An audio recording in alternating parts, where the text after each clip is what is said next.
Back now to our breaking news. We are just getting word from our Capitol Hill producer about an effort by some top Democratic lawmakers to prevent Speaker Pelosi from even bringing this controversial tax cut deal struck by the president to the floor of the House. They want to stop a vote on it altogether. New York Congressman Anthony Weiner, a Democrat, was scheduled to be our guest before this news broke. It could be a case of good timing for us in having you here, Congressman. And so the three congressmen cited by our producer are Pete DeFazio, Keith Ellison, and Gary Peters, who are trying to stop a vote on this altogether, saying a majority of the Democratic caucus does not support this deal, and it should never see the floor of the House. What do you say? Well, I think the president's had negotiations with the Republicans. Now he's got to have some with Democrats. That's the way this process works. And I think that we're going to have to consider this one way or the other, whether it's now or the end of the year, in January. Sooner or later, this does have to be thought through. And the question is, how do we get the best deal for the American people? You know, you've been one of the president's most vocal critics on this deal. You don't like this deal. You haven't made any secret of that. Why are you so upset about it? Well, it isn't so much that the deal is the problem. It's just we seem to have missed the opportunity to fight for what it is we believe in. This isn't about whether I like it or the president likes it. It's what's best for the American people. Is it best to add another $80 billion in debt to our children to pay for the state tax burden that will only be lifted for 32,000 people in the entire country? Does it make sense that people who make $1 million or $1 billion in income should get tax cuts, and Social Security recipients shouldn't get a cost of living adjustment? Just a matter of what's right for the country, and I think the president needs to fight for that. Sometimes deals are necessary. As you said in your tease, I mean, as you quoted me saying in the tease, I think that that's a given, but I'm not sure this is a very good deal. But the president spoke to that yesterday, saying, look, they tried. They tried going your way. The House approved a deal that spoke only to the middle-class tax cuts last Saturday. It couldn't get through the Senate. What was President Obama supposed to do? Try to change the vote. He's the leader of the country. He's the leader of my party, and he's a spokesman for the American people. You know, vote counts aren't static things, Megyn. You know, I remember when Ronald Reagan was trying to get tax reform that he wanted passed, he went on the air and said Wright Roski, who's then the anonymous Ways and Means chairman, and the Democrats had a 70-seat majority, and he was able to get what he wanted passed. When Bill Clinton gave a State of the Union address, he would go out, travel the country, talking about the elements in it, trying to get those things passed. But time is of the essence. Time is of the essence because these payroll department administrators have said, we covered this before any of this went down last week, that if they fail to determine the tax rates for next year by December 10th, it's probably going to be too late for payroll administrators to hold the right amount of tax from workers' paycheck. You could force small businesses who have to file before January 1 into having to file twice. Right. The IRS commissioner had already come out and said that it could delay people's refunds. In fact, he said it's already going to delay people's refunds. So President Obama was supposed to do what? Bang his head against the brick wall trying to convince a bunch of Republicans to vote when he knew that they weren't going to come over, plus the Democrats who voted against him. Well, frankly, I don't buy the premise that you bang the head against the table. No, this is what the job is of a president, Megyn. If the Republican Party and Republicans, every one of them, wants to say no one who makes $60,000 a year can get a tax cut until we give one for people who make $1.6 million, I think we want to join that fight. You want to have that debate. I don't recall having that debate. I recall that we going to zero to a compromise in about 3.5 seconds.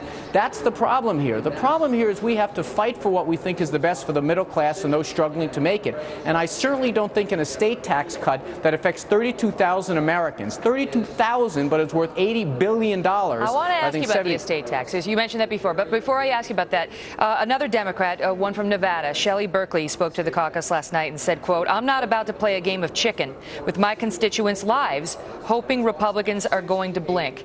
Is that what you're prepared to do? Because President Obama feels the way Shelley Berkeley feels. He didn't want to play chicken with the lives of the American people. Well, apparently the Republicans did. The Republicans wanted to strike a deal, they say, and so did the president. The president, you're saying he punted on third down. He should have kept fighting. He tried to fight. He tried to vote. He lost. You wanted him to keep fighting until when? Wait a minute. He tried to fight. Megyn, he tried to fight. He tried to fight and lost. When was that fight?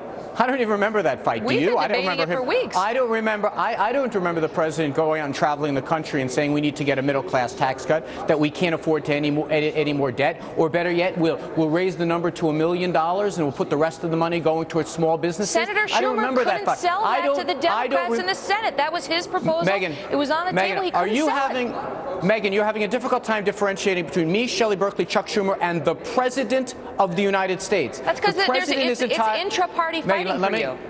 No, it's not. It's not about a fight. It's about American lives. It's about the people of this country and how they're going to be felt and how they're going to be impacted. That's what the president is supposed to be speaking for. Every single day fighting for that. He himself says that there are elements of this deal that are bad. He himself says that he was held hostage to make this deal. I think if that happens, then it should be after a long, vigorous fight. Not Chuck Schumer offering something on the floor, not Anthony Weiner speaking to Megyn Kelly. A long, vigorous fight led by the president of the United States. We didn't get that. Why didn't you have it earlier? If you wanted a long, vigorous fight, why didn't you, when you controlled, as you still do to this moment, the House of Representatives, Democrats, call for this vote before the midterm elections, when we could have had a long and vigorous fight and it wouldn't have caused these payroll problems and IRS problems that we talked about a moment ago? Well, let me tell you something. We in the House passed over 217 bills in the last 2 years that went to the Senate to die.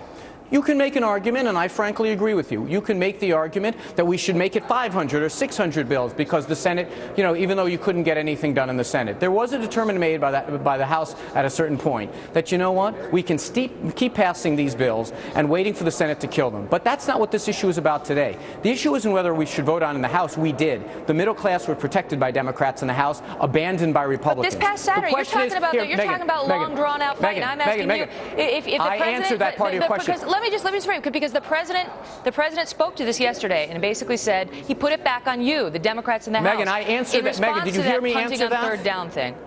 Megyn, did you hear me answer that part of your question? Not exactly. I mean, I heard you try, but I didn't hear a substantive response. I'll give it to you again, but you have to focus on the question, on the answers, not just the questions. Okay, thanks. I said over 200 times, the House passed things the Senate's never even considered or killed. So because you passed things that the Senate didn't pass, that's the answer? Let me finish. We could have done it again. We could have done it again and again. And I, frankly, was in the position and said, let's keep doing it. But it became pretty clear that that wasn't going to happen. But this is not about the House and the Senate. Well, the deal that was brokered was by the President of the United States. My grievance with him is that he did not fight a vigorous enough battle for this, not just in the last week, not just in the last month, in the entire last year. And that's one of the reasons that we're having the failure. The President himself likened this to the fight over the public option. I agree with him. If he would have made a tougher fight on that, we would have had that in today's law. Let's talk about that, because I just want you to respond to his soundbite on that, of which many people have made a lot over the past 24 hours. Take a listen to President Obama yesterday. People will have the satisfaction of having a purist position and no victories for the American people. And we will be able to feel good about ourselves and sanctimonious about how pure our intentions are and how tough we are. And in the meantime, the American people are still seeing themselves not able to get health insurance because of a pre-existing condition, or not being able to pay their bills because their unemployment insurance ran out. That can't be the measure of how we think about our public service. And he said it can't be the measure of what it means to be a Democrat, to have purity of position, but nothing gets done for the American people. Yes, that is what he said. And your response to that is what? Because he's speaking to the left wing of his base, including folks like you. Look, I'm sure if he had to say it again, he wouldn't say it that way, because frankly, we would have the public option today if he made a tougher fight for it. That's the bottom line. Really? The bottom line is 100%. All right, I got to go because they're wrapping. But I want to ask you about this supported it. Because you mentioned it saved money. The president would have done it. Okay, let me ask you this, because I got to go, but I want to get you. Sure. You mentioned the estate tax twice, so I do want to ask you about it. The argument from the other side is that it's a morally corrupt tax. That if I don't have a $5 million estate, I'd like to someday, but if I work all my life and I pay my taxes on my income, and then I die and I want to pass on what would be great if it were a $5 million estate to my kids, why should I pay the government again? Why should there be a 35 or 45 or 55% tax on that again? You aren't paying anything in that case because you'll be dead. The estate is, and that's less for my children. Well, the only question is, look. No, you're not answering my question. How is that fair? Megyn, you're going to have to let me answer the question. We're going to have a conversation that gets us anywhere. Go ahead. The only question here is not whether or not there should be a tax on that. The question is where the limit should be and how much should be. No, I'll ask the question and you're not answering. Just tell me how is it fair? Ready? I am. So the question is, at what level should it be taxed? Some people around here think it should be higher, some people should be at lower. This deal would basically say that for people who inherit money, that money gets taxed at a lower rate than if they worked 70 hours to earn it. That's just not fair. But more importantly than that is how much it costs. I'd like there to be no taxes on anyone at any level. The question is how much this adds to our debt. It adds an enormous amount. No one could be in favor of that and then come on your show and say, oh, I'm so concerned about the debt, because it's adding, I think it's 72 or $75 billion to aid 32,000 people. It doesn't strike you, but money. What's wrong with those 32,000? I mean, they earned that money. If they want to pass it on to their children. No, they did not. Is no, it they not, did not. They They'll didn't be earn dead. the money? Is it not no, double they'll be taxation? Dead. Those people will be dead. The only people we're talking about are people who inherit money.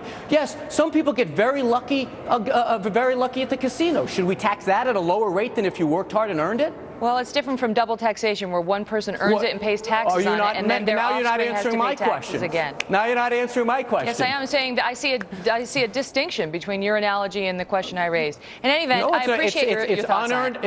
It's unearned income, Megyn. That's the bottom line. If you say so. I got to leave it at that. Congressman Anthony Weiner, thanks so much for coming on. You're welcome.